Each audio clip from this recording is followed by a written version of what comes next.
فرزند زہرا یہ حالات برے ہیں۔ کاشانۂ بصیرت ایک ایسا مکمل یوٹیوب چینل جس پر محروم بصارت کے لیے بالخصوص اور تمام افراد کے لیے بالعموم سینکڑوں کی تعداد میں اسلامی کتب دستیاب ہیں۔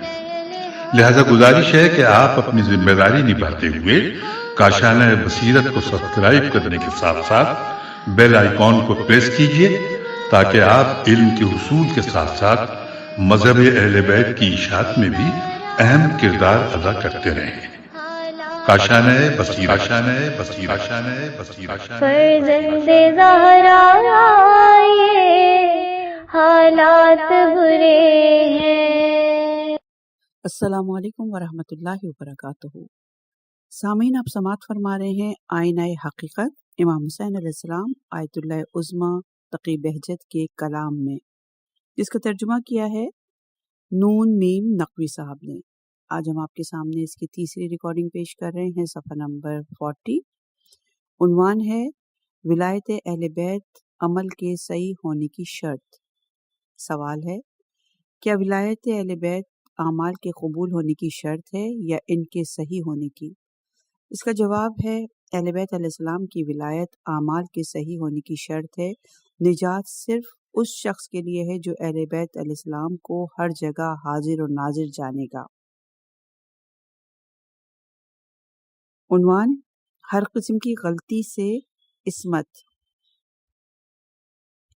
وہ عصمت جس کے ہم انبیاء اور اوصیاء کے بارے میں قائل ہیں، وہ ہر قسم کی غلطی سے معصوم ہونا ہے، نہ صرف خطا سے بلکہ اس میں کسی قسم کی غلط فہمی کا بھی امکان نہیں، ورنہ ان کا قول معتبر نہیں ہو سکتا۔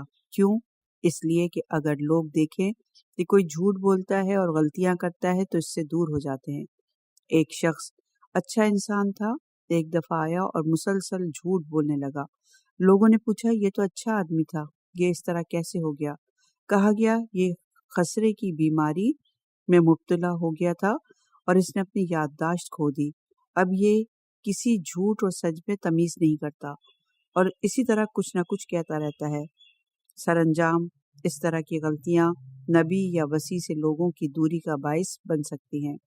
اگر لوگ دیکھیں کہ معصوم ماشاء اللہ سہون و نسیان کرتا ہے، سہو یا نسیان کرتا ہے اور اپنے فرائض سے محروم ہو جاتا ہے تو اس سے دور ہو جائیں گے۔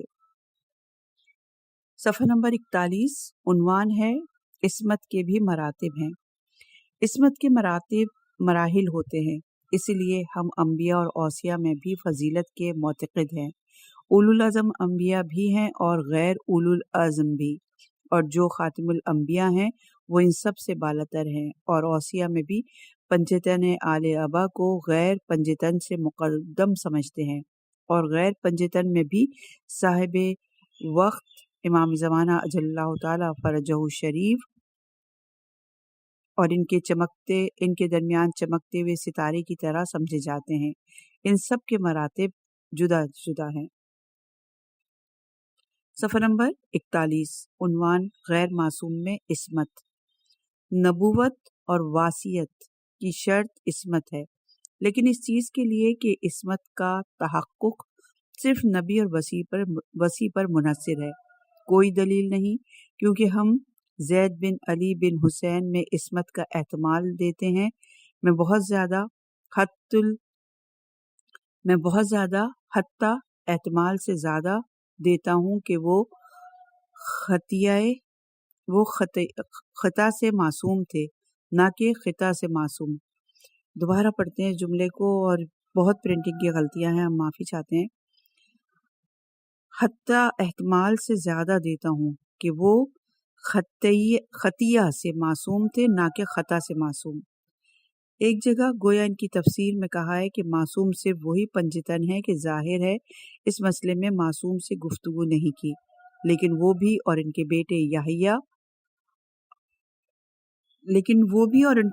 یحییٰ، یہاں حاشیے میں ہے کہ حضرت یحییٰ 18 یا 28 سال کی عمر میں اپنے قیام کے دوران شہید ہو گئے، اور جو زیجان جو کہ گلستان کے صوبے میں واقع ہے، دفن کیے گئے، اور دیبل امام رضا علیہ السلام کے دور کا شاعر اپنے شعر میں ان کی مرقد کی طرف اشارہ کرتا ہے اور کچھ اشعار کہتا ہے۔ دوبارہ ریپیٹ کرتے ہیں کہ لیکن وہ بھی اور ان کے بیٹے یحییٰ بھی جوانی میں ہی خطیہ سے معصوم تھے، اور امام صادق علیہ السلام فرماتے ہیں خدا ہمارے چچا زید پر رحمت کرے، اگر وہ کامیاب ہو جاتے تو ہمارا حق ہمیں دیتے۔ اسی طرح ابو الفضل اور علی بن حسین جو کربلا میں شہید ہوئے، اور وہ سارے اصحاب جو سید الشہداء، وہ اصحاب سید الشہداء، ان سب کے بارے میں احتمال کی بات نہیں، ان کی عصمت ثابت اور روشن ہے۔ اور اسی طرح مقداد اور سلمان کے بارے میں بھی کہا جا سکتا ہے کہ یہ معصوم نہیں ہے، بلکہ ہمارے زمانے کے نزدیک بھی ایسے لوگوں کو دیکھا گیا جو دعویٰ کرتے تھے کہ ہم نے جان بوجھ کر کوئی گناہ انجام نہیں دیا، اپنے علم سے اور جانتے بوجھتے کوئی گناہ نہیں انجام دیا۔ صفحہ نمبر 42، عنوان ہے ائمہ اطہار کے مقام کو درک نہ کرنا۔ مسلم اپنی صحیح میں لکھتا ہے کہ نعوذ باللہ، امام باقر علیہ السلام احادیث بیان کرتے تھے لیکن انہیں خود جعل کرتے تھے، نعوذ باللہ نعوذ باللہ، اور حضرت محمد مصطفیٰ صلی اللہ علیہ وآلہ وسلم سے نسبت دیتے تھے، لیکن یہ رسول خدا صلی اللہ علیہ وآلہ وسلم سے نہیں۔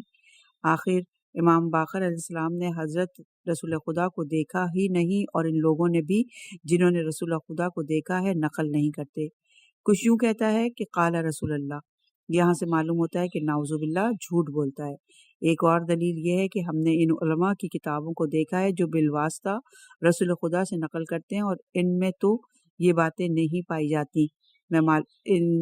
جاتی، اس سے معلوم ہوتا ہے کہ یہ انہوں نے خود جعل کی ہیں۔ صفحہ نمبر 43، اہل بیت کے معارف۔ اگر کوئی غیر معصوم کسی معصوم کی یقینیت میں سے کچھ کہے تو درست ہے، لیکن اگر اپنے آپ سے کہنا چاہے تو خدا جانتا ہے کہ کتنا صحیح ہوگا اور کتنا غلط۔ ایک جگہ سے صحیح کرے گا، ایک جگہ سے خراب۔ کلام معصوم کی صحیح حقیقت کو خدا ہی جانتا ہے، لیکن وہ جو کہتے ہیں کہ ہم نہیں جانتے سچ کہتے ہیں، اور وہ جو یہ کہتے ہیں کہ جیسے جاننا چاہیے ویسے نہیں جانتے یہ بھی سچ ہے۔ ورنہ روایت ہے کہ رسول خدا فرماتے ہیں کہ اے علی، خدا کو میرے اور تمہارے علاوہ کسی نے نہیں پہچانا، اور مجھے خدا اور تمہارے علاوہ کسی نے نہیں پہچانا، اور تمہیں خدا اور میرے علاوہ کسی نے نہیں پہچانا۔ صفحہ نمبر 43، عنوان ائمہ اطہار کے مقام و منزلت کی پہچان۔ ائمہ اپنے مقامات کے بارے میں فرماتے ہیں، ہم علم خدا کے خزانے دار، ہم خدا کے حکم کے متراجم، اور ہم معصوم ہیں۔ خدا نے ہماری اطاعت کا حکم دیا اور ہماری نافرمانی سے منع کیا ہے۔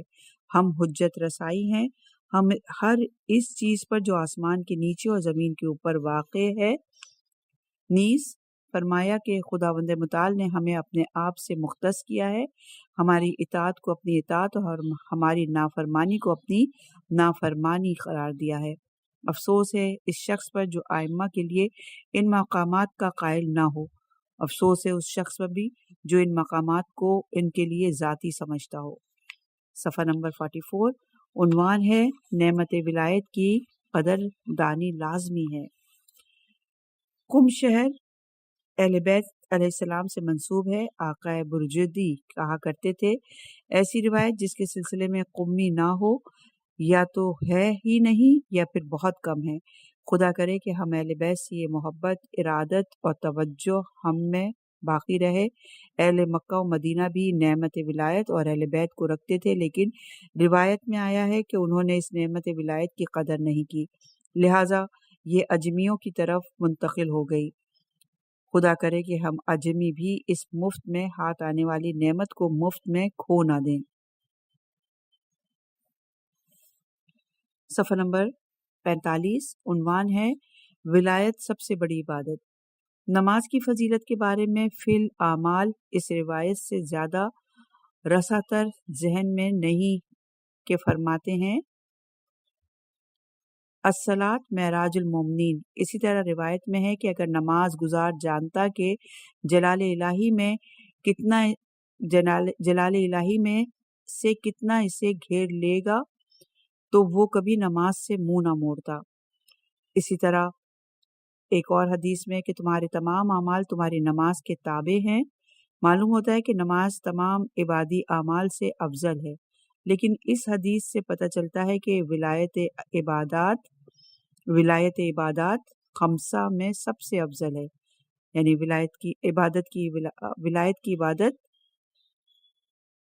ان سب سے افضل ہے۔ کس چیز کے لیے اس طرح نہیں بلایا گیا؟ کسی بھی چیز کے لیے اس طرح نہیں بلایا گیا جس طرح ولایت کے لیے بلایا گیا ہے۔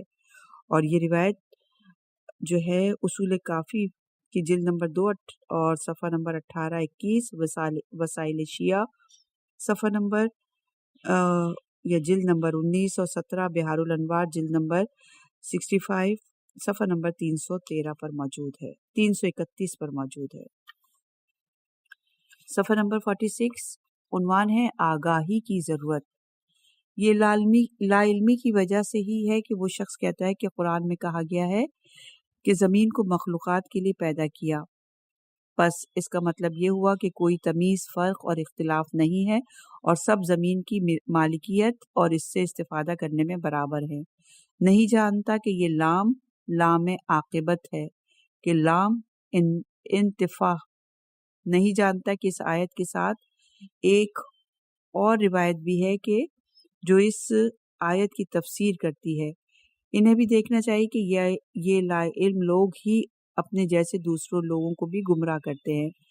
پہلے یہ کہ قرآن کے ذریعے ہی آگے آتے ہیں، لیکن ان کا مقصد اسی قرآن کو لوگوں کے ہاتھوں سے چھیننا ہوتا ہے۔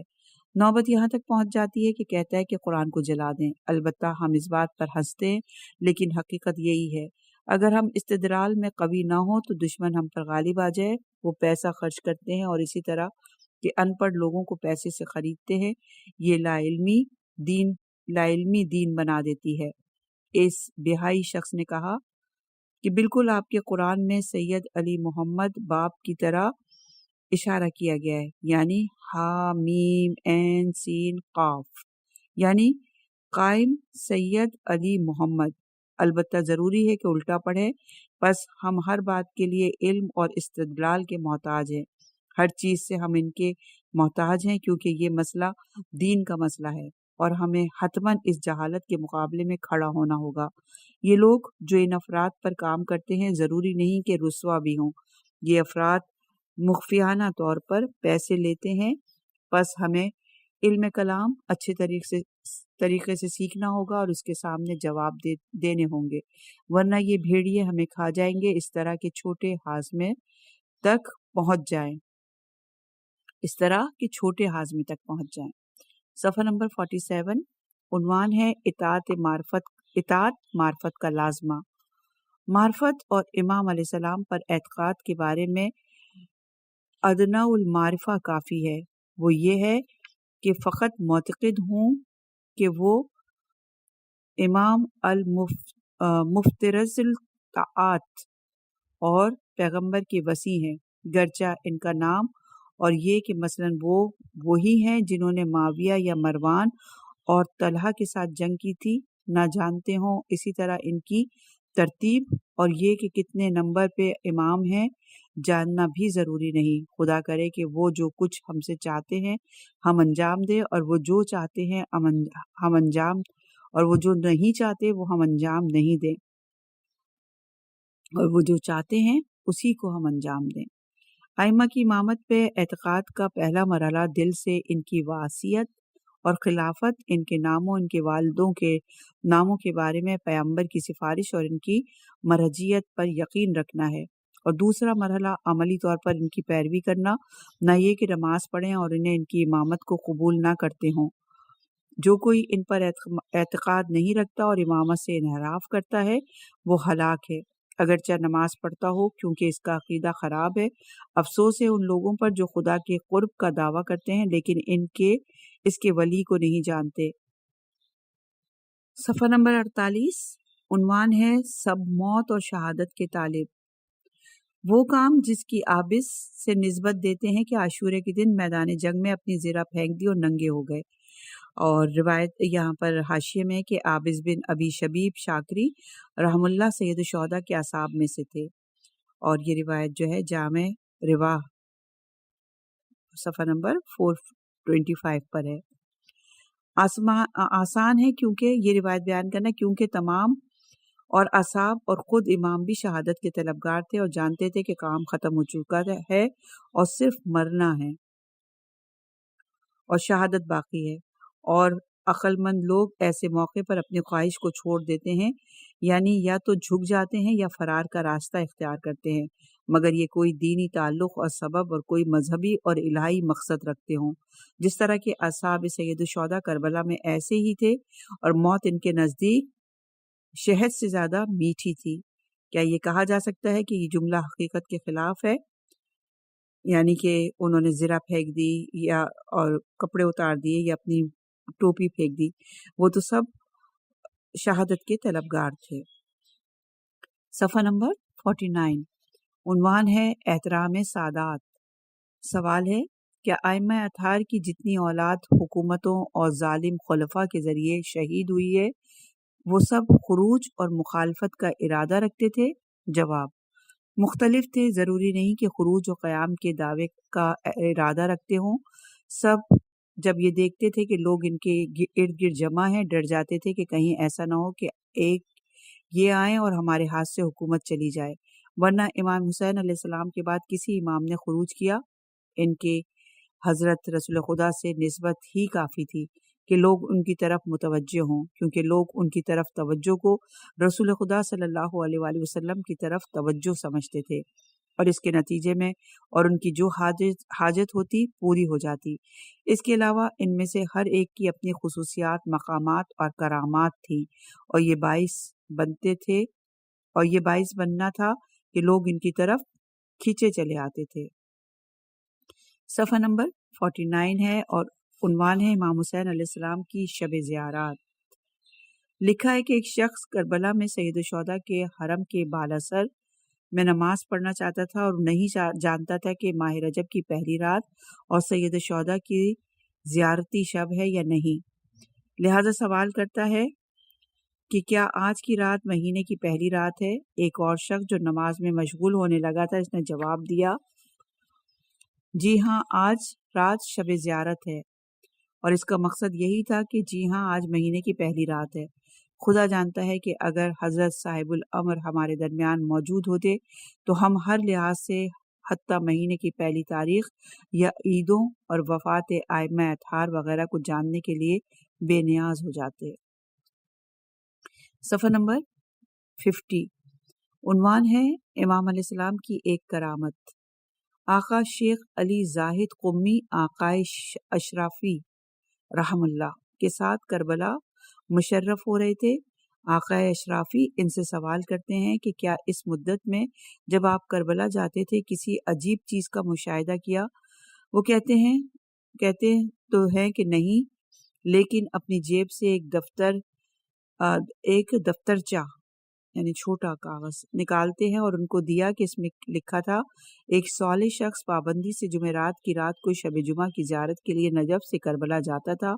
وہ غروب کے نزدیک اپنی دکان بند کرتا اور چل پڑتا۔ ایک جمعرات کو اس نے غروب کے وقت اپنی دکان بند کی اور پچھلی راتوں کے نسبت تھوڑی دیر سے دکان بند کی، اور آیا کیا دیکھتا ہے کہ سارے قافلے اور سواریاں حرکت کر چکے ہیں اور چلے گئے۔ بہت پریشان ہوتا ہے، لیکن اچانک دیکھا کہ ایک کونے میں کوئی چیز ہے۔ جب غور کیا تو دیکھتا ہے کہ ایک شیر ہے۔ کہتا ہے، میرے دل میں آیا کہ اس پہ سوار ہو کر چلا جاؤں، حالانکہ میں نے ایسی بہادری کا مظاہرہ کبھی نہیں کیا تھا۔ میں آگے گیا اور شیر پر بیٹھ گیا۔ شیر بھی اٹھا اور تیزی سے کربلا کی طرف چل پڑا اور قافلے کو بھی پیچھے چھوڑ گیا۔ اس کے بعد ہر شب جمعہ یہ واقعہ اس کے ساتھ پیش آتا۔ صفحہ نمبر 51، عنوان ائمہ اطہار علیہ السلام کی بزرگواری۔ ایک دن آقا نے ائمہ اطہار علیہ السلام کی بزرگواری اور اغماض کے بارے میں فرمایا، نجف اشرف کے نزدیک ایک جگہ پہ جہاں دو نہریں فرات اور دجلہ ملتی ہیں، وہاں ایک آبادی ہے مسیب کے نام سے۔ وہاں کا ایک شیعہ ہر شب جمعہ مولائے متقیان امیر المومنین علیہ السلام کی زیارت کے لیے جاتا تھا۔ ایک سنی شخص جس کا گھر اس شیعہ کے راستے میں آتا تھا، کیونکہ جانتا تھا کہ وہ زیارت امیر المومنین کے لیے جاتا ہے، ہمیشہ جب وہاں سے گزرتا اس کا مذاق اڑاتا، حتیٰ کہ ایک بار تو اس نے حضرت علی علیہ السلام کی ساحت مقدس بے گستاخی کی جسارت کی۔ شیعہ بہت اداس ہوا جب وہ مولا کی خدمت میں مشرف ہوا تو وہ بہت بےتابی کا مظاہرہ کیا اور فریاد کی۔ آپ جانتے ہیں کہ مخالف کیا کرتا ہے۔ اس رات آقا کو خواب میں دیکھا اور شکایت کی۔ آقا نے فرمایا اس کا ہم پر ایک حق ہے جس کی وجہ سے وہ جو بھی کرے ہم دنیا میں اسے سزا نہیں دے سکتے۔ شیعہ کہتا ہے میں نے عرض کی جی ہاں، وہ جو بھی آپ کی شان میں گستاخیاں کرتا ہے ان کی وجہ سے آپ پر حق پیدا کر لیا۔ حضرت نے فرمایا نہیں، بلکہ ایک دن وہ اس مقام پر بیٹھا ہوا تھا جہاں فرات اور دجلہ ملتے ہیں، اور فرات کی طرف دیکھ رہا تھا کہ اچانک اسے واقعہ کربلا اور سید الشہداء پر پانی بند کرنا یاد آ گیا، اور اس نے اپنے آپ سے کہا عمر بن سعد نے اچھا نہیں کیا جو انہیں پیاسا مارا، اچھا ہوتا وہ انہیں پانی پلا دیتا اور بعد میں سب کو مار ڈالتا۔ اور اداس ہو گیا اور آنسو کا ایک قطرہ اس کی آنکھ سے گرا۔ اس لحاظ سے اس نے ہم پر حق پیدا کر لیا کہ ہم اسے سزا نہیں دے سکتے۔ وہ شیعہ کہتا ہے کہ میں خواب سے بیدار ہوا اور چل پڑا۔ واپسی پر راستے میں اس سنی شخص سے ملاقات ہوئی اور اس نے مذاق اڑاتے ہوئے کہا آقا کو دیکھا اور میرا پیغام بھی پہنچایا؟ شیعہ نے کہا ہاں پیغام پہنچا دیا اور تمہارے لیے بھی ایک پیغام ہے۔ وہ ہنسا اور کہنے لگا بولو کیا ہے؟ شیعہ نے پورا واقعہ آخر تک بیان کیا۔ جب اس نے امام علیہ السلام کی بات کہ وہ پانی کو دیکھ رہا تھا اور کربلا کی یاد آ گئی وہ بیان کی تو سنی شخص سنتا گیا اور اپنا سر نیچے جھکا لیا اور تھوڑی دیر کے لیے سوچ میں ڈوب گیا اور بولا خدایا وہاں اس وقت کوئی بھی نہ تھا، میں نے یہ بات کسی سے کہی بھی نہیں، تو پھر آقا کو کیسے پتہ چلا؟ بلا فاصلہ اس نے کہا اشہد ان لا الہ الا اللہ واشہد ان محمد رسول اللہ وان علی امیر المومنین ولی اللہ وصی رسول اللہ، اور شیعہ ہو گیا۔ صفحہ نمبر 53 عنوان ہے مومنوں کا امتحان۔ جنگ کے واقع ہونے سے پہلے جنوں کا ایک گروہ سید الشہداء کی مدد کے لیے ان کی خدمت میں آیا اور عرض کیا اگر آپ علیہ السلام اجازت دیں تو ہم اس لشکر کو آپ سے دور کر سکتے ہیں۔ حضرت نے فرمایا اگر میں اپنی جگہ پہ کھڑا رہوں تو یہ نابود شدہ خلق کسی چیز سے آزمائی جائے اور امتحان میں مبتلا ہو، خدا کی قسم ہم تم سے زیادہ انہیں نابود کرنے کی طاقت رکھتے ہیں۔ صفحہ نمبر 53 ہے، عنوان ہے تسبیح امام سجاد علیہ السلام۔ اہل بیت علیہ السلام کی اسارت کے زمانے میں امام سجاد علیہ السلام کے پاس ایک تسبیح تھی جسے وہ گھما رہے تھے، اور امام علیہ السلام پر اعتراض کیا گیا کہ آپ کیوں فضول کام انجام دے رہے ہیں؟ امام سجاد نے فرمایا میں نے اپنے والد سے سنا ہے کہ میرے جد رسول خدا ہر صبح و شام فرماتے تھے خدایا صبح و شام گزری ہے اس حال میں کہ تیری تسبیح و تمجید اور تعریف و تحلیل و تکبیر کہتا ہوں، اور اپنی تسبیحات گھمانے کی تعداد میں اور اس کے بعد اپنی تسبیح گھمانے لگتے ہیں، اور جو شخص اس کام کو انجام دے اس کے لیے تسبیح کا اجر لکھا جائے گا، نیز اس کے لیے مشکلات کے حل اور کشائش کا باعث بھی ہے۔ صفحہ نمبر 54 عنوان امام حسین کے اشعار۔ ہم نے اسے رسول اکرم صلی اللہ علیہ وآلہ وسلم شعر نہیں سکھائے، مخصوص ہے پیغمبر اکرم صلی اللہ علیہ وآلہ وسلم سے جو قرآن وہ لے کر آئے ہیں شعر نہیں ہے، ورنہ ائمہ اطہار سے فی الجملہ اشعار موجود ہیں۔ امام حسین علیہ السلام نے مختلف مواقع اور مقامات پر مناسب اشعار کہے۔ حاشیے میں سورہ یاسین کی آیت نمبر یہ لکھی ہوئی تھی کہ ہم نے اسے یعنی رسول اکرم کو شعر نہیں سکھائے، اور اسی کی ذیل میں تمام تمہید تھی۔ صفحہ نمبر 54 عنوان ہے سفیانی نسب۔ انہی دنوں دیکھا کہ العامہ اہل سنت کی کتابوں میں سے ایک میں لکھا سفیانی کا نسب یزید و معاویہ کے نسب ابو سفیان تک نہیں پہنچتا، بلکہ معاویہ کی بھائیوں میں سے ایک کے ذریعے ابو سفیان تک پہنچتا ہے۔ اسی طرح اس کتاب میں لکھا ہے کہ جب سفیانی آئے گا تو جس کا نام بھی محمد علی، حسن، حسین، زینب، ام کلثوم نیز بہت ساری حاملہ خواتین کو بھی مار ڈالے گا۔ صفحہ نمبر 55، عنوان کرامت امام حسین علیہ السلام۔ جنگ صفین میں جب معاویہ کا لشکر پانی پر قابض ہو گیا تو حضرت علی علیہ السلام اور ان کے اصحاب پر پانی بند کر دیا گیا، لیکن جب حضرت علیہ السلام پر پانی پر مسلط ہوئے، یعنی حضرت علی علیہ السلام جب پانی پر مسلط ہوئے تو انہیں پانی دیا اور رکاوٹ نہ بنے۔ کیا آج تک دیکھا یا سنا گیا کہ کوئی جنگ کے وقت اپنے دشمن کو خود پانی پلائے؟ روس کی بادشاہی کے دوران میں پہلی عالمی جنگ میں جو لشکر بھی جرمنی سے جنگ کے لیے جاتا واپس نہ آتا۔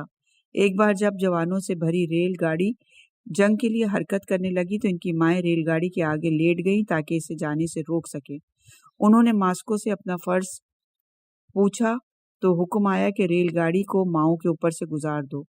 اس وقت معمول تھا کہ جنگ اور حملے کے وقت کچھ لوگ محافظ رکھے جاتے تاکہ جنگ سے کوئی فرار نہ کر سکے، لیکن امام حسین علیہ السلام نے شب عاشور فرمایا، میں نے اپنی بیعت کو تم پر سے اٹھا لیا۔ اس قوم کو مجھ سے مطلب ہے، جو جانا چاہتا ہے چلا جائے۔ امام حسین علیہ السلام کے لشکر کی تعداد شب عاشور 1000 آدمیوں کے قریب تھی۔ 10 لوگ بعض خدا حافظ کہہ کے اور بعض حتیٰ بغیر خدا حافظی کے امام علیہ السلام کے رکاب سے دور ہو گئے اور چلے گئے۔ اسی طرح سید الشہداء حضرت مسلم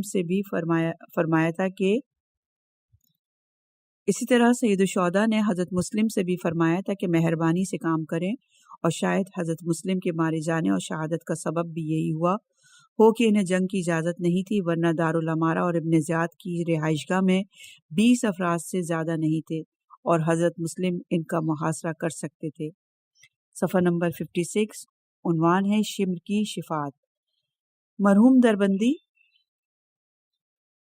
حرم کربلا میں امام حسین علیہ السلام سے مخاطب ہو کے عرض کر رہے تھے، تجھے تیری ماں زہرا کے حق کا واسطہ شمر کی شفاعت نہ کرنا۔ ان سے پوچھا گیا کہ کیا حضرت امام حسین علیہ السلام شمر کی شفاعت کریں گے؟